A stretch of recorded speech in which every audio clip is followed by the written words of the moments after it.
Assalamualaikum warahmatullahi wabarakatuh. Waalaikumsalam warahmatullahi wabarakatuh. Alhamdulillah wa syukurillah lillahi ta'ala la rahmatillahi alaina aina fil laili hadarna fil bait insyaallah rahmatullah wa alaina wa ala nabil karim Muhammad sallallahu alaihi wasallam ayyusallimu alaihi Allahumma sholli ala Muhammad wa ala ali Muhammad amma ba'du ila hadratin Nabi Mustafa Muhammad sallallahu alaihi wasallam wa ala alihi min azwajihi wa zurriyyatihi wa ala baiti kiramil Fatihah. A'udzu billahi minasyaitonir rajim. Bismillahirrahmanirrahim. Alhamdulillahirabbil alamin. Arrahmanir rahim. Maliki yaumiddin. Iyyaka na'budu wa iyyaka nasta'in. Ihdinas siratal mustaqim. Siratal ladzina an'amta 'alaihim ghairil maghdubi 'alaihim waladdallin. Ini kita bersyukur kepada Allah dan anugerahnya kita diberi kesehatan dan kekuatan sehingga kita bisa hadir dan datang di rumah Pak Ipung ini dalam rangka kebaikan dan kebenaran untuk menjaga langkah-langkah kita menuju yang selamat. Itu selawat dan salam kita persembahkan kepada Rasulullah. Semoga selawat didengarkan oleh para Rasulnya dan dirubah menjadi pertolongan dan syafaat di mana pada waktu itu dengan pertolongan dan syafaat kecuali datang kepada Allah menjadi Rasul. Jadi bapak-bapak, saudara-saudara saya hormati, sebelum kita menjelaskan kajian ini sedikit kita sampaikan ya, ada beberapa polemik kecil-kecilan lah gitu dari video kita itu dikomen dengan bahasa yang miring. Dia mengatakan bahwa konsep kita ini sama dengan pengajian kelompok tertentu. Itu adalah sisa. Jadi saya mencoba menjelaskan kepada beliau ya konsepnya sama, saya bilang konsepnya sama, tapi paham dan maknanya yang kita bawakan itu berbeda. Yang bersangkutan tetap ngotot. Nah konsepnya saja sudah sama, berarti Anda adalah kelompok itu. Nah kita juga berarti Anda membohongi jamaah, Anda munafik, gitu. Jadi karena dari suara, dari kata, dari ungkapan dia kita bisa menilai kelas berapa dan pada posisi apa dia ini, maka kita hapus. Nah, kita kasihan mereka itu ataupun dia itu tenggelam dalam kepastian. Jadi begini, kita sempat contohkan, misalnya Quran, konsep Quran, hadis, konsep hadis, nah, itu kan dipakai oleh orang Indonesia, bahkan oleh orang dunia. Tapi kenapa mereka berfirqah-firqah, berkelompok-kelompok? Nah ini menunjukkan bahwa konsep yang sama bisa jadi cara berpikir berbeda, cara memahami berbeda. Tapi agaknya saudara kita tadi tidak mau tahu, tetap dia mengatakan itu. Maka akhirnya saya buat video khusus untuk beliau. Nah video itu saya buat ya, karena kasih sayang saya kepada beliau itu, supaya jangan sampai beliau tidak paham itu.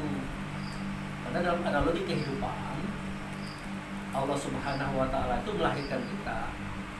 Waktu lahir ya, kita kan belum bisa melihat itu, tapi kan sudah bisa mendengar. Jadi kita diazankan. Nah, kita belum bisa dirungkuk, belum bisa merangkak, belum bisa berjalan, belum bisa lari.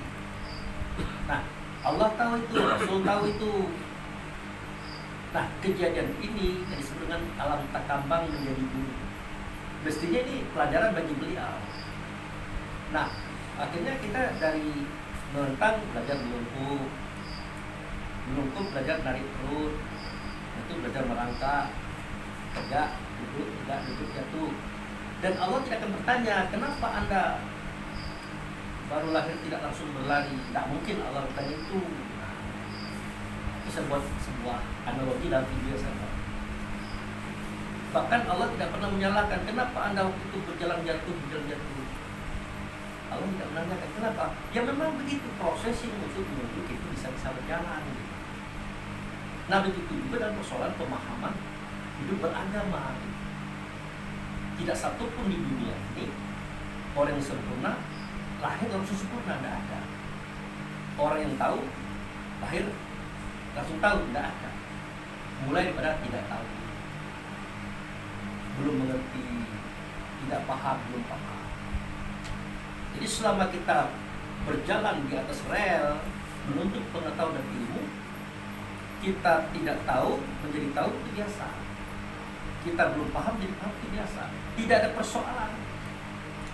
Makanya Allah dan Rasul tidak pernah menyalahkan hamba-hambanya kalau dia keliru, kalau dia salah di dalam berjalan hidup Tuhan. Tidak pernah disalahkan. Tidak pernah Allah katakan, oh kamu kafir, kamu munafik, kamu fasik. Tidak pernah. Bahkan kamu sesat. Tidak pernah. Dibiarkan oleh Allah. Bahkan Allah bantu, Allah tuntun, Allah arahkan kepada kebaikan dan kebenaran supaya dia semakin baik. Nah itu yang sebenarnya pembina. Jadi saya pesankan dengan saudara-saudara kita yang menonton video saya, Allah itu begitu loh. Artinya dia paham betul setiap proses itu memang ada jatuh ada bangun. Jadi ketika orang jatuh kita jangan menyalahkan dulu. Ketika orang keliru kita jangan menyalahkan dulu. Biarkan. Nah, tapi kalau kita ingin masuk meluruskan silahkan saja boleh, tapi tidak mencetis, tidak menghukum. Jadi semestinya begitu cara kita mengenal. Jadi biasa itu waktu kita baru masuk SD belum bisa baca, tidak pernah guru marah. Ya Allah, ya Rasulullah, memang tidak bisa. Akhirnya bisa baca terbata-bata. Tidak pernah Allah menghina, Rasul menghina. Cuman kita saja kadang-kadang bacaan orang tidak lurus, bacaan tadi tidak pas, kita heboh. Kalau Allah tidak. Itu biasa terjadi seketika orang sedang belajar. Jadi saya sarankan dengan salah itu kan supaya dia mengembangkan pemikiran bahwa konsep yang kita pakai ada kesamaan dengan konsep orang yang dia maksud,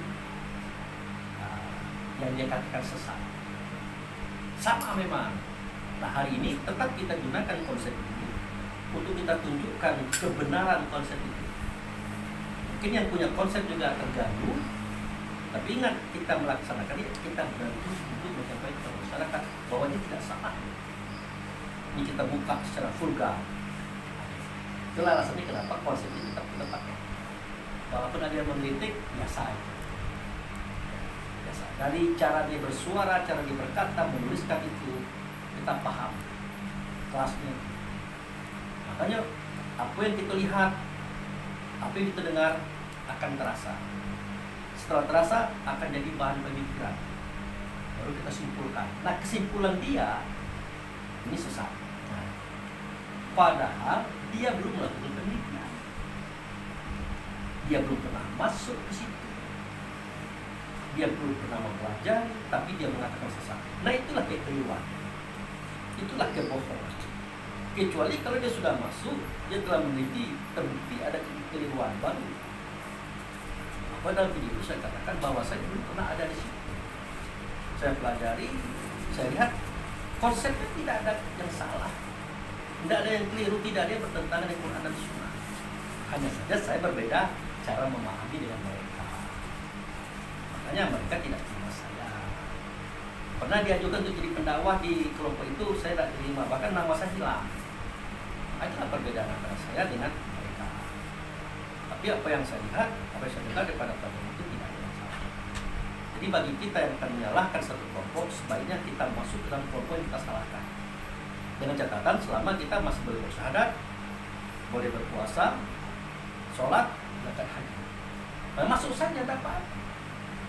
Oh itu kelompok itu susah ini, ya masuk saja lah. Selama kita tidak dilarang melaksanakan puasa lima. Untuk apa? Untuk penelitian. Karena para tokoh-tokoh sarjana hebat itu Dia tidak mau mengatakan kata kalau dia tidak masuk. Dia tidak langsung melihat kenyataan. Baru dia dapat data, fakta, baru dia simpulkan. Nah, itu semestinya. Tapi karena kita ini bangsa Indonesia ya, bangsa aman dan terjaga, kita lebih senang mendengarkan cerita orang. Kalau agama mengajarkan tidak boleh kita mendengar cerita orang, sampaikan, tidak boleh. Kita akan menyampaikan jika kita memang benar-benar tahu. Nah, bagaimana kalau yang kita pelajari itu adalah aib terbukti? Nah, ya kita sudah paham. Kita tutup dari itu aib saudara. Membuka aib saudara sama dengan buka aib kita. Nah, kalau itu bukan aib ya kita bantu, kita kembangkan. Inilah yang kita lakukan. Oke? Silakan Bapak baca pelajaran berikutnya. Kita akan jelaskan ini. Bukan lagi kepada Indonesia, kita dunia kita jelaskan. Silakan. Pak apa tadi dulu Pak? Weldi. Selamat.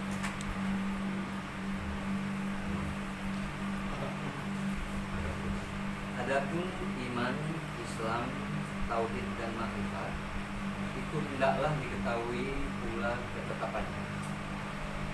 Ketetapan iman di dalam hati, ketetapan Islam pada ikrar dan amal, ketetapan tauhid pada tempat yang tidak mensyarikati Allah, ketetapan hakikat pada ingatan, ketetapan ma'rifat meliputi terdahulu dan yang terkemudian. Nah, itulah kenapa pelajaran kemarin kita membahas tentang iman, Islam, tauhid, ma'rifat. Jadi sebelum kita tahu ketetapan iman itu dalam hati, kita harus tahu iman itu apa. Nah, jadi Pak Weldi, kalau ada orang cerita iman, coba tanya sama mereka, kamu itu ngomong iman itu apa? Nah, itu kadang-kadang Pak, kita asyik ya, kita sering mengatakan satu kata, pas ditanya benda itu apa, iman itu apa, agak ngeh ya. Apa iman itu? Dan dia mengatakan bahwa iman itu adalah keyakinan. Iman itu adalah kepercayaan. Seketika kita tanyakan, si iman itu siapa? Mana? Mulai repot. Kan? Kalau apa iman? Jelas kita terima. Iman itu dia percaya, yakin kepada siapa? Kepada Allah. Pertanyaannya, si iman itu siapa? Mana dianya? Repot. Nah, biasanya itu akan kalau tidak bisa ngalur ngidul jawabannya Pak.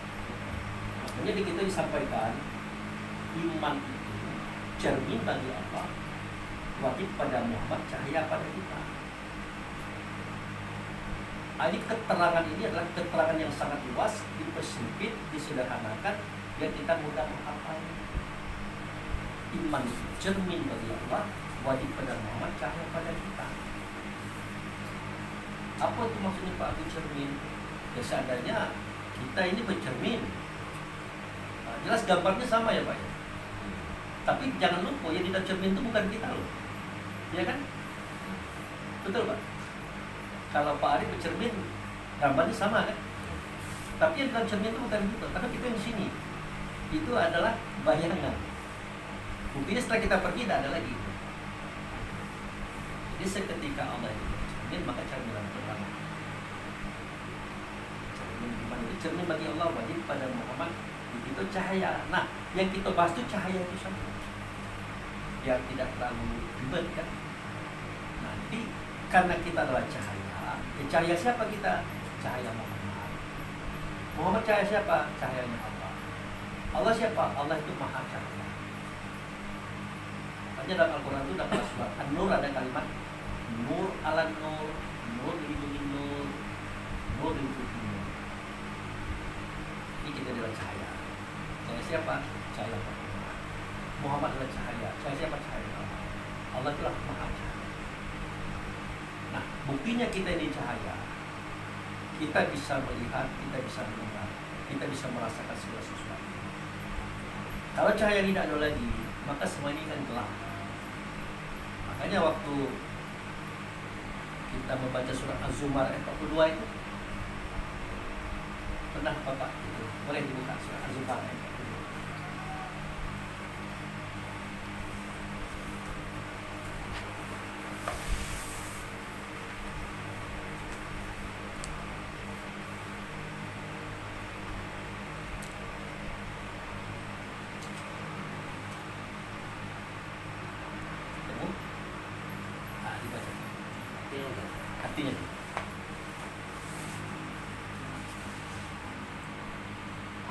menggenggam nyawa manusia pada saat kematiannya dan yang belum mati ketika ia tidur.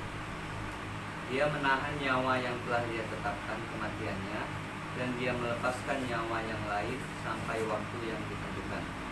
Sesungguhnya pada yang demikian itu benar-benar terdapat bukti-bukti kekuasaan Allah bagi kaum yang berpikir. Coba Arabnya. Allahu yatawaffal anfusa hina mautiha wallati lam tamut fi manamiha fayumsikul lati qada 'alaihal mauta wa yursilul ukhra ila ajalin musamma inna fi dzalika laayatil liqaumin yatafakkarun. Jadi inilah persoalan hidup belajarnya, Pak. Terjemahnya ayatnya bunyi Allahu yatawaffal anfus. Gitu kan? Anfus itu artinya diri, Pak. Diri sebelah diri kita adalah ruh. Sementara terjemahnya jiwa, benar gitu, Pak. Nyawa ya. Kalau di sini jiwa, di situ nyawa. Nah ini yang akan menjadikan kerancuan. Akibatnya antara jiwa dengan nyawa, antara jiwa dengan ruh yang orang sama paling berbeda. Yang digenggam oleh Allah itu adalah ruh, bukan jiwa. Kalau jiwa atau nyawa tidak keluar roh itu, tetap di dalam. Makanya seketika orang tidur, yang keluar dari tubuh itu adalah ruh atau anfus atau nafs. Itu yang digenggam oleh Allah. Nah, anfus atau nafs atau ruh inilah yang disebutkan cahaya tadi. Seketika dia keluar, otomatis dia tidak bisa melihat lagi, dia tidak bisa mendengar lagi, tidak bisa berpikir lagi, tidak bisa merasa lagi, tidak bisa berbuat lagi, gitu kan? Nah itulah tempo hari ada orang yang mengkritik, Pak Abu, kalau kita adalah cahaya hanya dalam bidang melihat saja, karena kita bisa melihat kalau ada cahaya. Ingat, pengertian cahaya dalam Al-Quran itu lebih luas ketimbang di luar Quran, rekan-rekan. Cahaya itulah yang mendengar, cahaya itulah yang melihat, cahaya itu yang berpikir, cahaya itulah yang merasa, cahaya itulah roh kita, anfus atau nafs. Itu digenggam oleh Allah. Tapi ditulis di situ jiwa atau nyawa. Sudah rancu. Padahal jiwa atau nyawa dia sudah ada dalam diri kita sejak kita dari air sulbi, dari air mani. Seketika roh keluar, maka jiwa tetap ada. Makanya kita bernapas, belok kanan, belok kiri, tapi hilang pengertian. Nah, itu kalau kita sedikit mengkritik tentang terjemahan kitab Quran, biar masyarakat tahu, saudara kita paham bahwa terjemahan dengan ayat yang tertulis banyak perbedaan, bahkan perbedaan itu sangat jauh. Artinya silakan kita paham sajalah, kita tidak usah menyalahkan orang juga kan, gitu. Nah, jadi betul kalau kita ini adalah cahaya. Jadi iman itu cermin bagi Allah, wajib pada mau cahaya pada kita. Itu. Jadi cahaya itulah yang namanya ruh, ya, cahaya itulah. Nah, maka kenapa si ruh ini dikatakan si iman atau orang beriman atau mukmin? Itu kita ceritakan dulu pada surat Al-A'raf 172. Coba Pak, surat 7 ayat 172.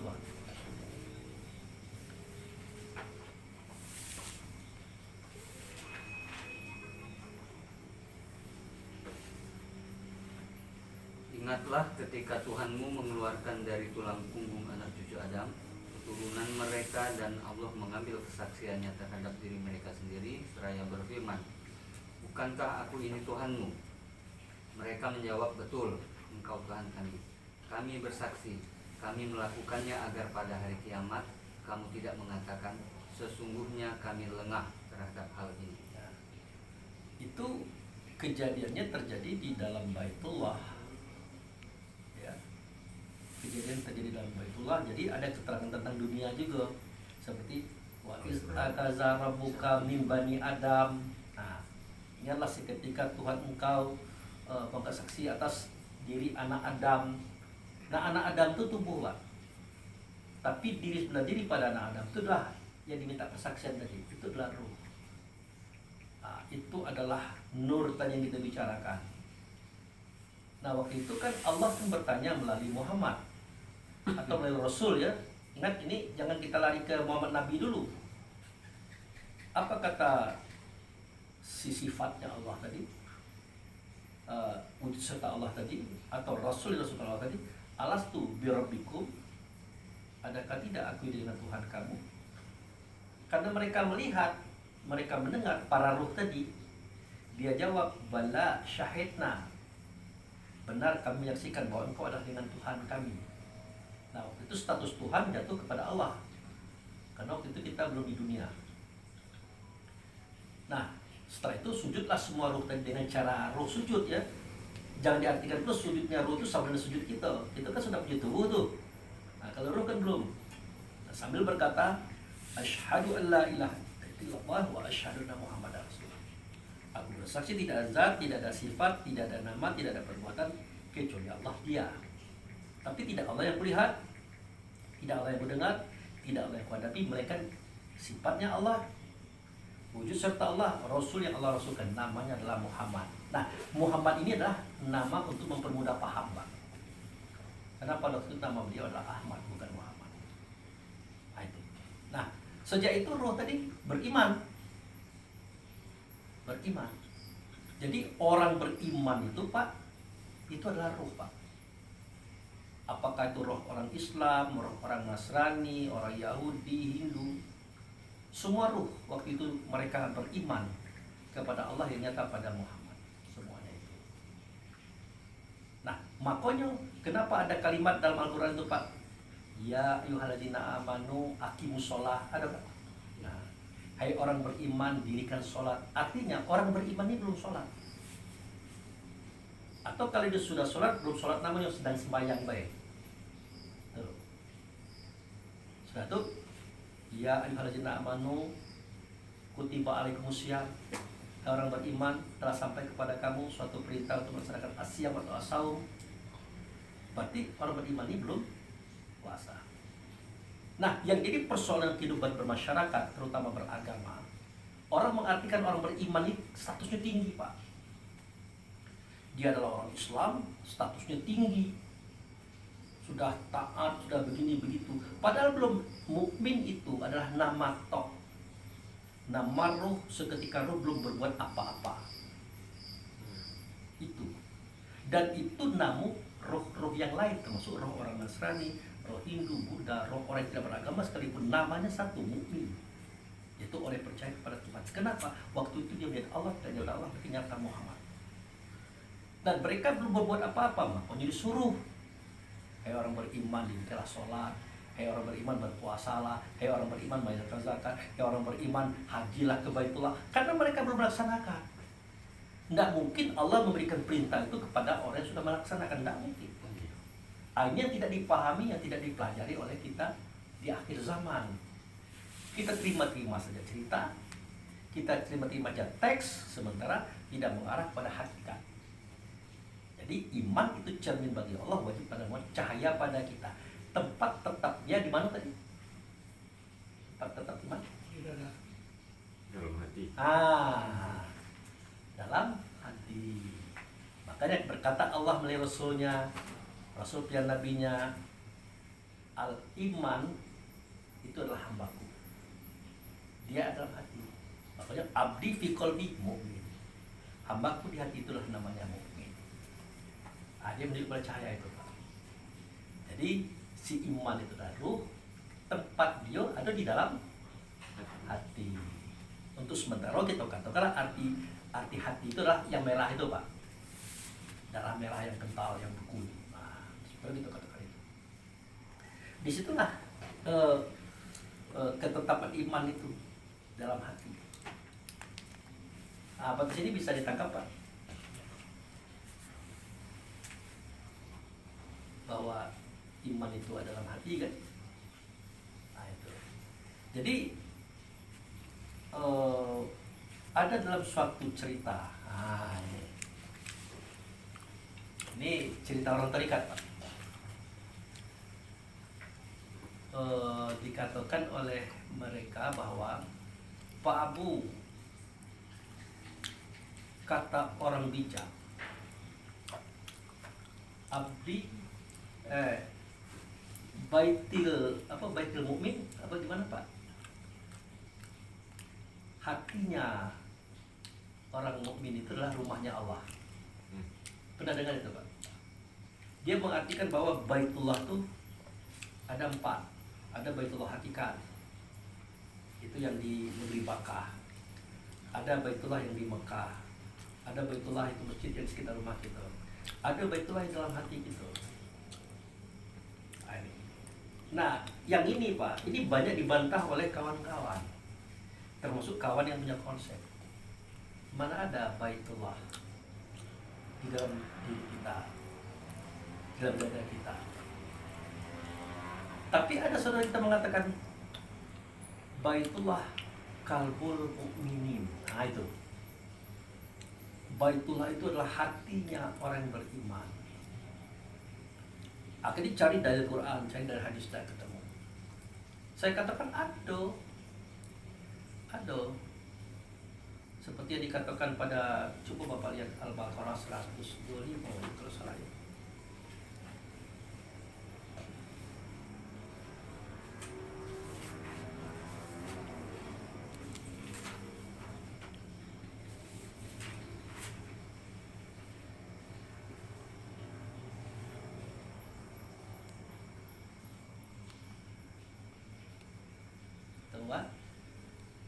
Dan ingatlah ketika kami menjadikan rumah dalam kurung Ka'bah tempat berkumpul dan tempat yang aman bagi manusia, dan jadikanlah makam Ibrahim itu tempat sholat.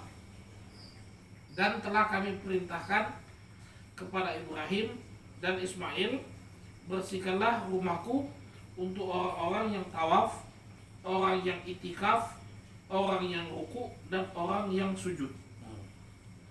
Makanya Rocky Gerung mengatakan bahwa kitab Quran itu hanya untuk orang yang berpikir.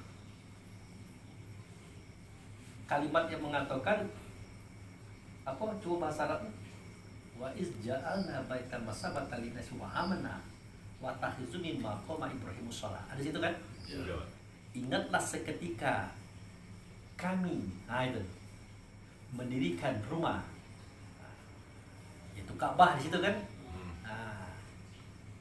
Kami katakan ambillah sebagian makam Ibrahim untuk sholat.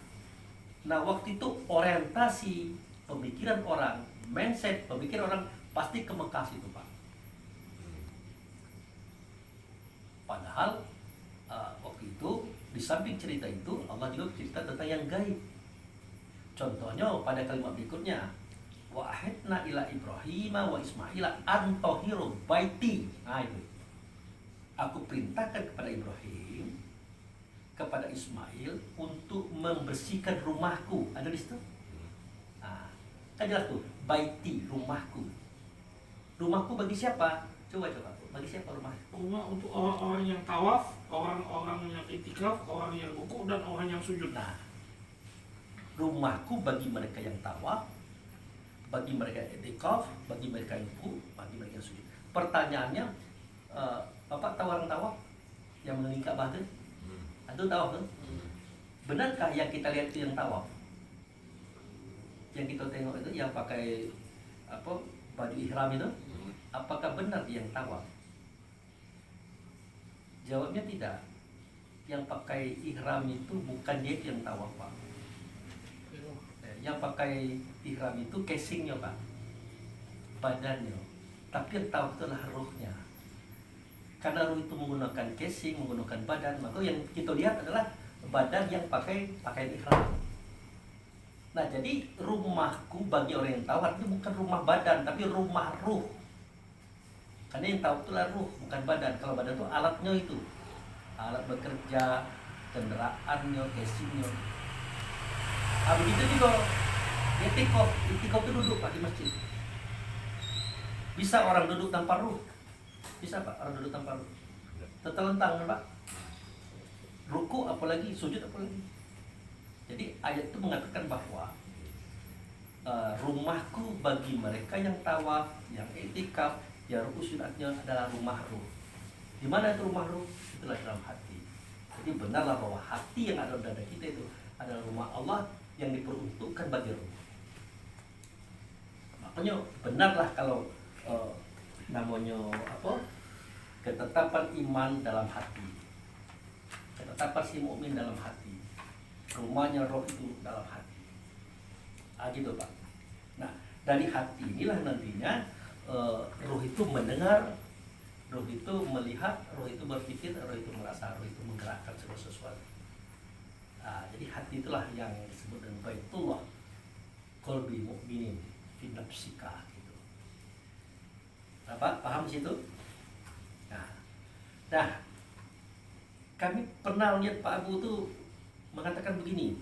Dari suara orang, dari kata orang, dari perbuatan orang kita bisa melihat kelas orang. Nah, itu Pak. Pernah ada Bapak dengar saya ngomong itu? Nah, jadi di dunia ini Pak, ada penghargaan yang diberikan manusia kepada manusia.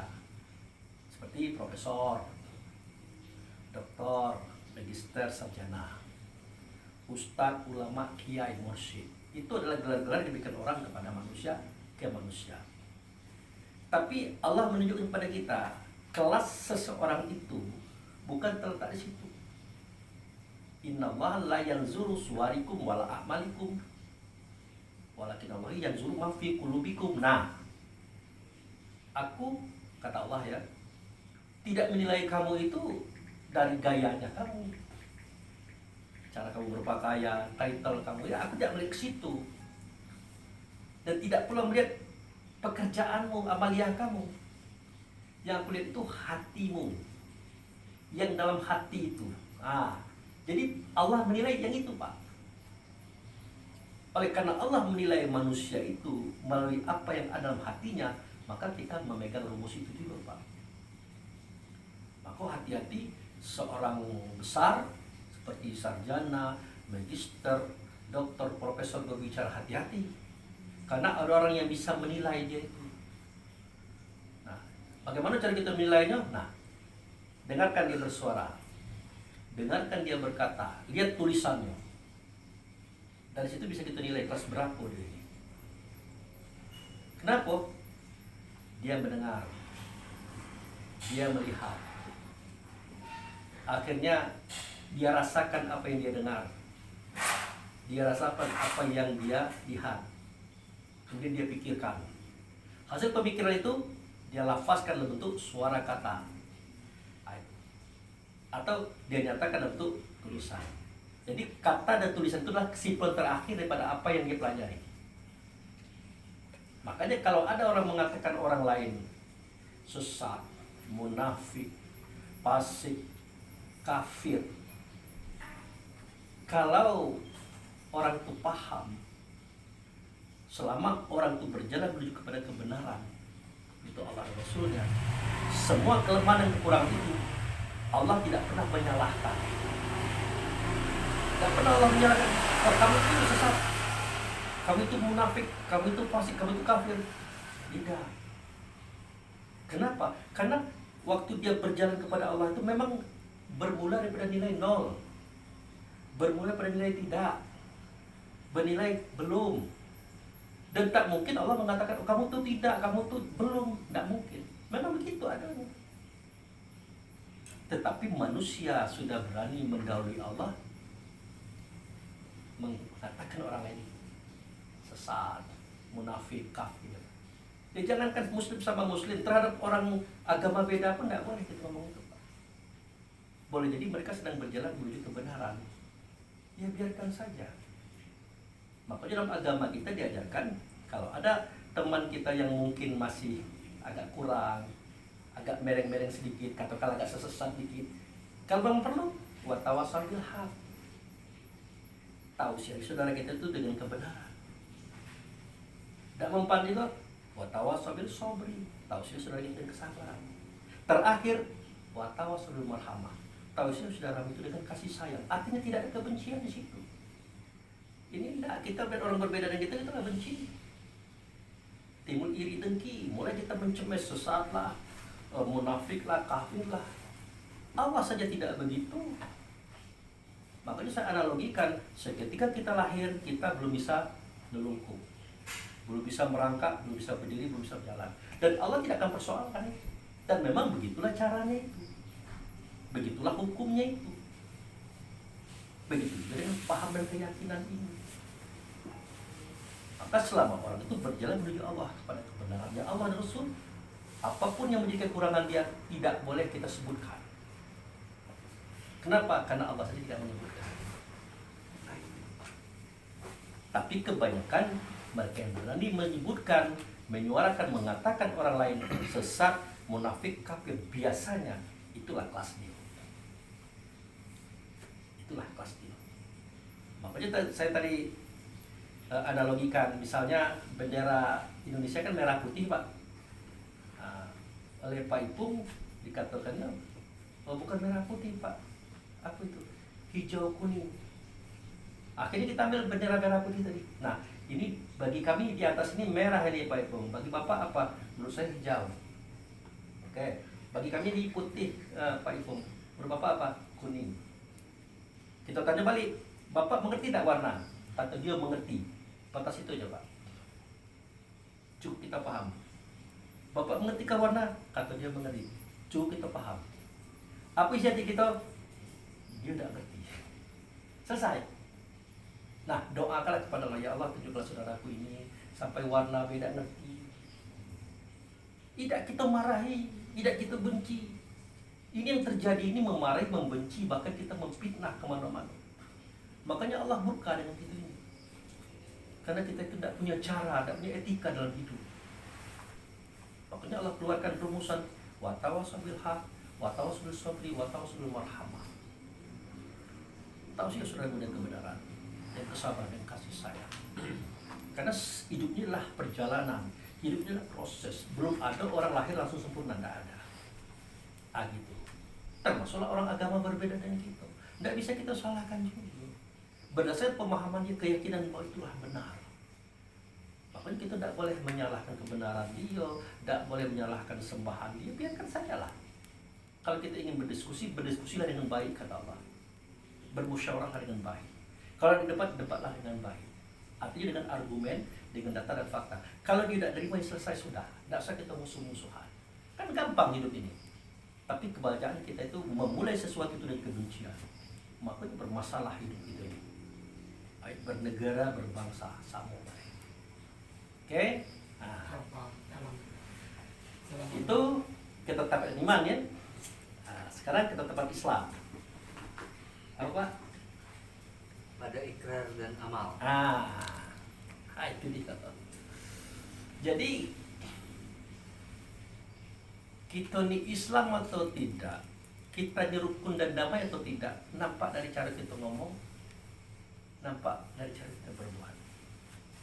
Silakan Anda berpangkat sarjana, magister, doktor, profesor, silakan. Kami bersyukur Anda sudah punya title. Silakan Anda berpangkat ustaz, kiai, ulama, mursyid, silakan. Kami bahagia dan kalian sudah berpangkat sedemikian. Tapi ingat, kami punya penilaian loh. Kelas Anda itu ukurannya adalah keselamatan, keislaman Anda.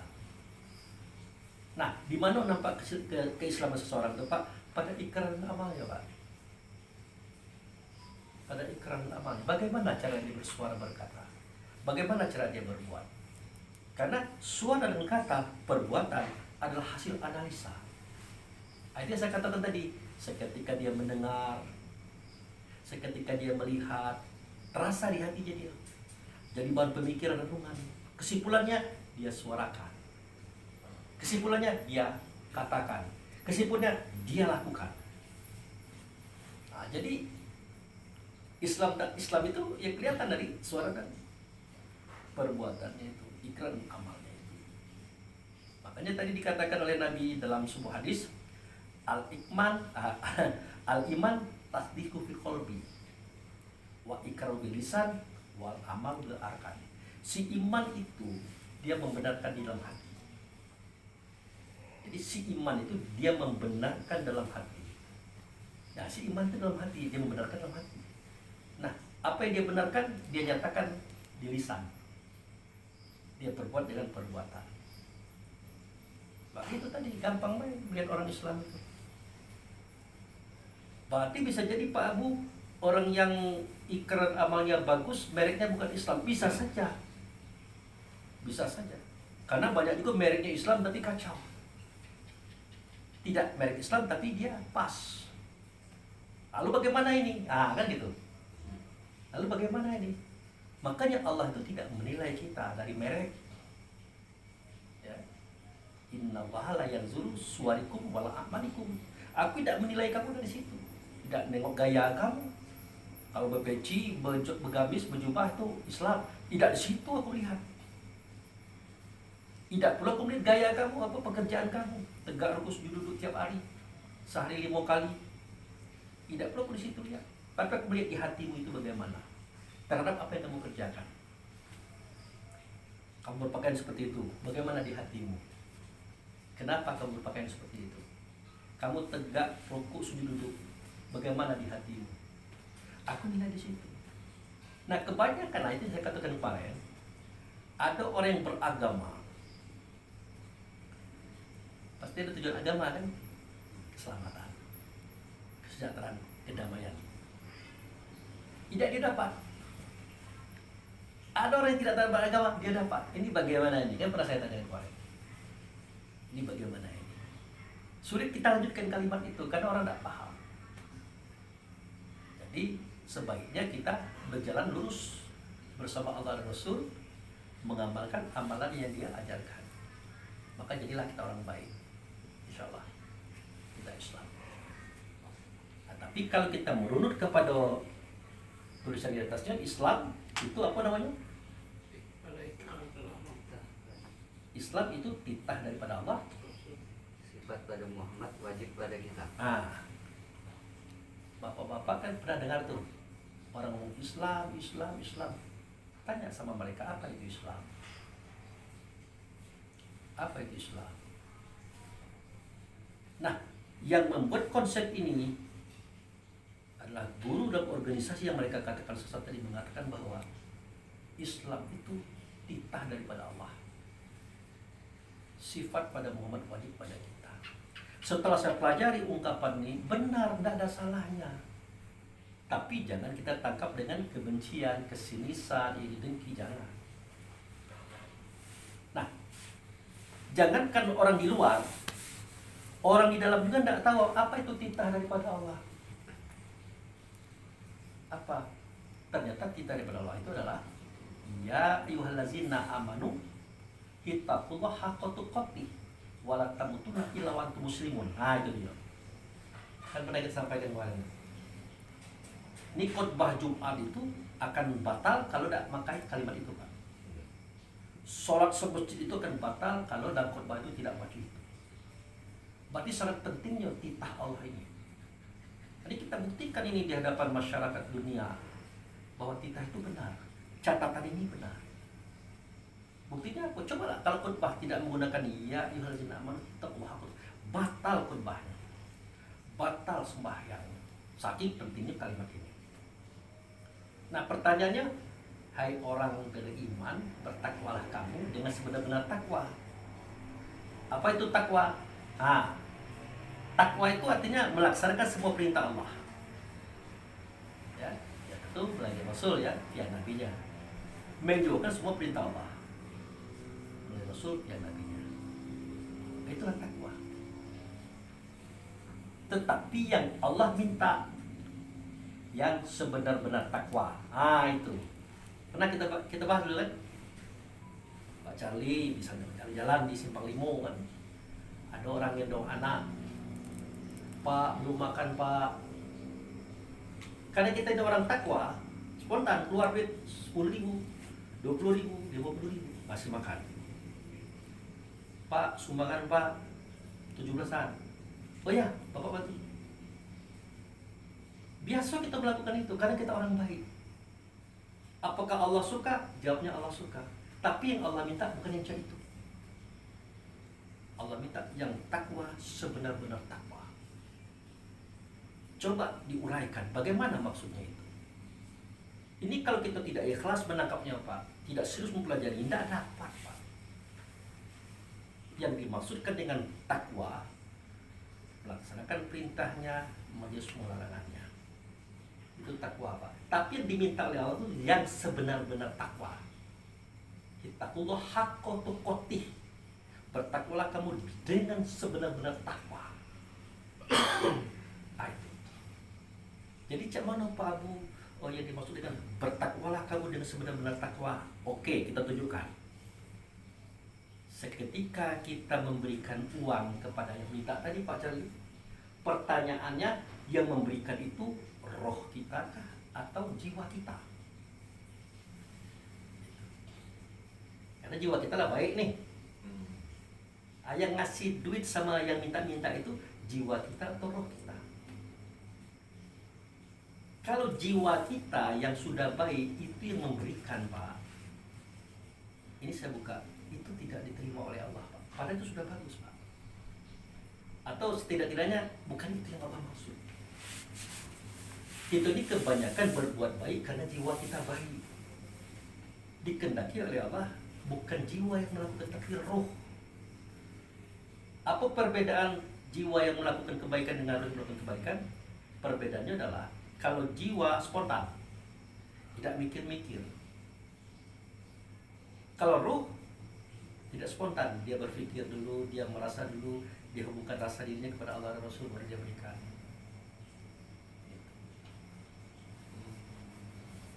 Sebatas ini orang masih bingung.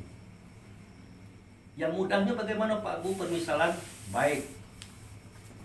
Waktu kita sembahyang Pak, sembahyang kan tegak seperti alif, rukuk seperti ha, sujud seperti mim, duduk seperti dal.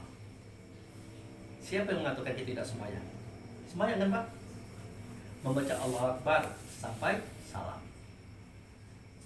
Selama itu masih perbuatan manusia Pak, itu belum bisa dikatakan sholat, tapi baru sembahyang.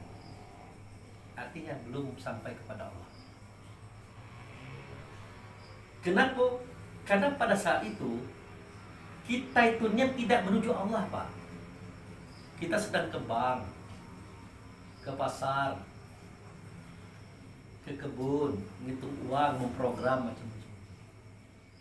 Semestinya kita tidak begitu. Kita kepada Allah dan Rasul di tempat yang ditetapkan. Maka yang melakukan tegak, ruku itu sujud adalah ruh. Itu semestinya, bukan jiwa. Kalau jiwa yang melakukannya Pak tertolak. Makanya ada dalam surah Al-Quran itu, fawailul lil musallin alladzina hum an sholatihim sahun. Kan celaka orang yang sholat. Kenapa dicelaka Pak? Karena dia lalai. Orang yang sholat lalai Pak, berarti dia tidak sholat, tapi sembahyang. Kenapa? Yang melakukannya adalah manusia, jiwa, bukan roh. Nah, ini yang semestinya dibuka oleh para ustadz, biar jamaah ini paham, masyarakat Indonesia ini paham, biar mereka jadi orang baik. Karena sholat yang seperti itu tidak akan membentuk karakter Pak, tidak akan merubah akhlak, akan begitu-begitulah seterusnya. Jadi sembahyang itu dengan sholat berbeda. Kalau sembahyang itu tegak, ruku, i'tidal, sujud, duduk. Diawali dengan Allahu Akbar, diakhiri dengan Assalamualaikum. Itu sembahyang. Itu dibuat oleh jiwa, nafs atau manusia. Yang model ini Pak tidak diterima oleh Allah. Bahkan di ultimatum, fawailul lil musallin alladzina hum an sholatihim sahun. Celaka orang yang sholat, dia lalai di dalam sholatnya. Kenapa? Dia tidak mencapai target sholat, tapi sebatas sembahyang. Kenapa itu Pak? Bukan yang melakukannya adalah manusia, jiwa, bukan ruh. Nah kalau ruh, jelas dari mana saja kamu keluar, dimanapun kamu berada, ada kalau jangan menjadi hawa. Ada kan? Surat Al-Baqarah 149. Nah,